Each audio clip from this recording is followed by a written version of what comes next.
Hi guys, it's the Black Bonsai guy and I'm back. And today I will be showing you how I fertilize my lemon tree.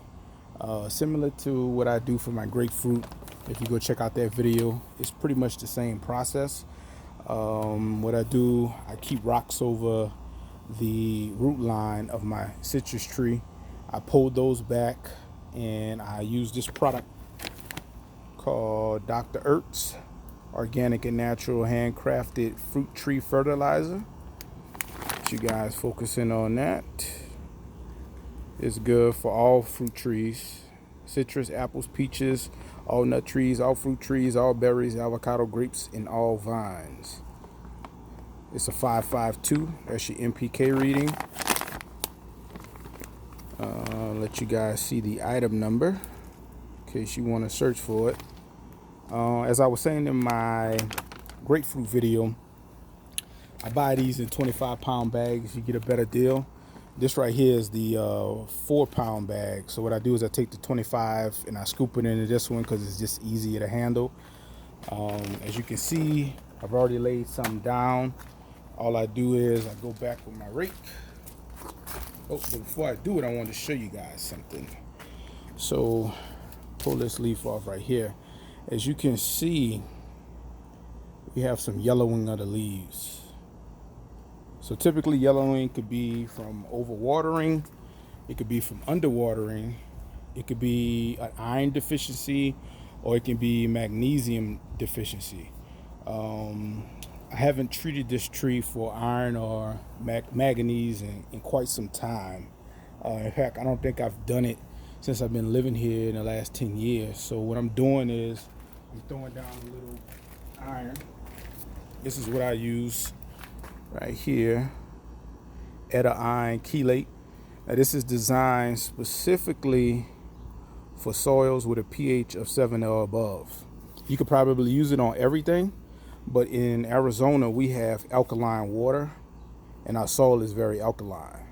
So this iron chelate, you want to make sure it's an iron chelate, is good for using on our types of soil. So typically you dissolve this in water, but sometimes the Black Bonsai guy, he gets lazy and he don't follow directions. So I'm gonna put, this is a teaspoon. I'm just gonna sprinkle this down here.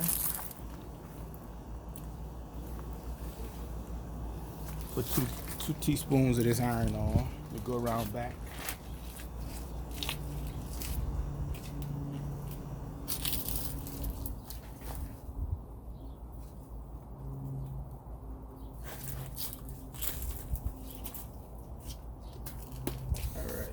Put the iron in.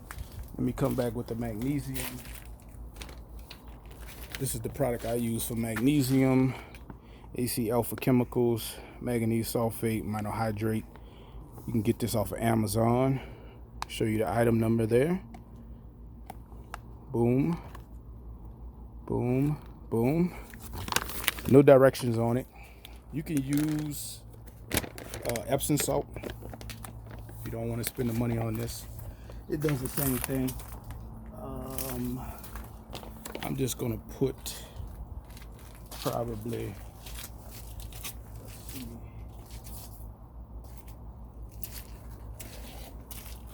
I put probably about that much on, probably half a cup.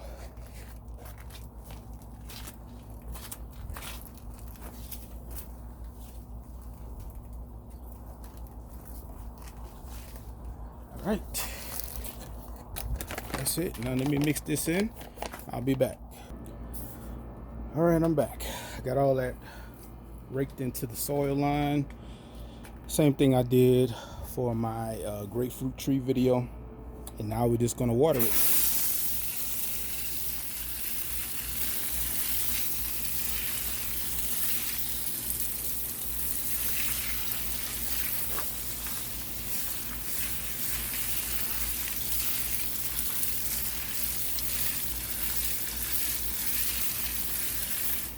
I mentioned this in my grapefruit video. I recommend you always water with a watering wand. This one came from Walmart. It was less than 10 bucks. Pretty inexpensive. I take some plumber's tape, that white stuff that plumbers use, and I wrap it around there and wrap it where it attaches to your hose. Helps prevent leaks. It makes it last longer. It also puts out a lot of water. Doesn't look like it, but it's putting out a lot of water.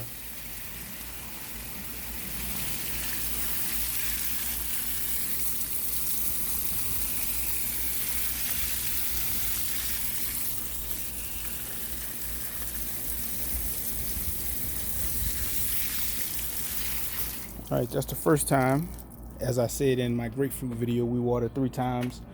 1 time for the pot. It's not in a pot, so we water in 1 time for the ground, 1 time for the soil, and then 1 time for the tree. So we're gonna let that soak in. Went pretty fast. Let's do it again.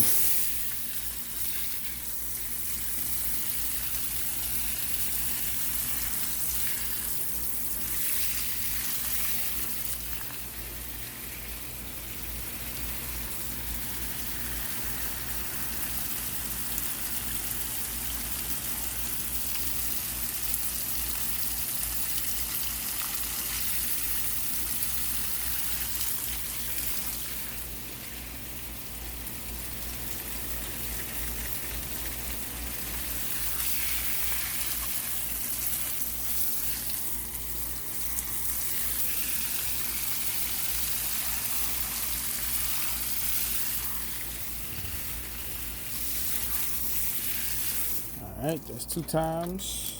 We'll pause it. It'll take a little longer for it to soak in this time. All right, we back. Let's get this 3rd one down.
All right, let that soak in.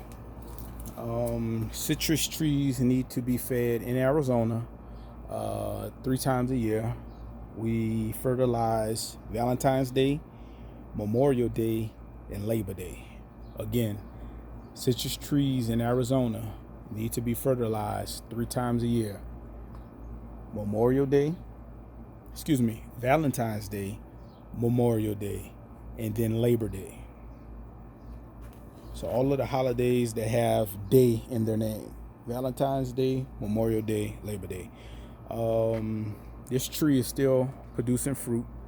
I will pause the camera and take you around to take a look at it, but you can see some of the fruit right there. That's a lemon. So I'll pause and show you guys the tree. All right, here's some fruit that fell to the ground. I gave away probably 60 lemons earlier this year. I did a trade with a lady for some compost. I think I got probably about 300 different lemons this year. But this is just some of the tree. I'll walk around. I cut this one back a lot last year because it was getting too bushy. I need to go in and do a real pruning on it. But as I said in my grapefruit video, you don't need, and it's not recommended to prune citrus. But if you know how these things grow, especially out here in Tucson, you know that if you cut them and they're healthy, they're gonna come back and produce lots of fruit. So you see this year's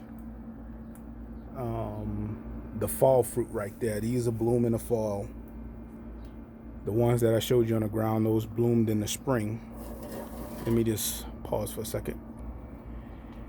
Yeah, so these those fruit will be ready sometime in the fall. So we have lemonade 24/7, 365. This tree actually froze to death. When was that? Well, it didn't freeze to death because it's still alive, but it froze and all of the things on it died. That was probably about 4 or 5 years now. And when I thought it was a goner, there's some fruit right here, all up in there, more lemons. I thought it was a goner. Then one day I came out and I had a little twig and I let it grow back. It needs a pruning. It has some problems with it. You see the bark is missing from the tree. Not a problem because it's in the shade. It's not a problem in terms of the sun tearing it up, but it could be a problem in terms of pest getting in there. Root line, again, looks good. I do come out and I check my citrus trees. Most of the bugs don't like them, but if you see right there, looks like we had some caterpillar activity right there. But overall, tree is in excellent health. The new growth has nice green leaves. Some of them have a little bit of signs of iron deficiency. I don't know if that's focusing. A little bit. I don't really get too stressed out over that. As long as it's giving me fruit and it tastes good, I don't trip too bad. Again, going in there closer, looking at the wood that's left. See all of that? I'm gonna prune that. Oops, excuse me. I'm gonna prune all of that back, get all of that cleaned up, open the canopy up so more light can come through. Let me pause for a second. The reason I have not cut it back yet is because I have these baby citrus trees that are coming up. And once these guys start giving me, I got about 4 of them. Actually, I think I got 6 of them. Once they start producing fruit for me, then I'll go ahead and cut the big boy back. Not too bad. See this one right here? Signs of deficiency. I've already treated it. And as you can see, they're starting to get green again up there. I mean, citrus are pretty simple trees. But that's all. You just back up a bit so you can see. It's a bushy tree. I'll take it down to be something manageable. But that's it. It's the Black Bonsai Guide. Thanks for watching.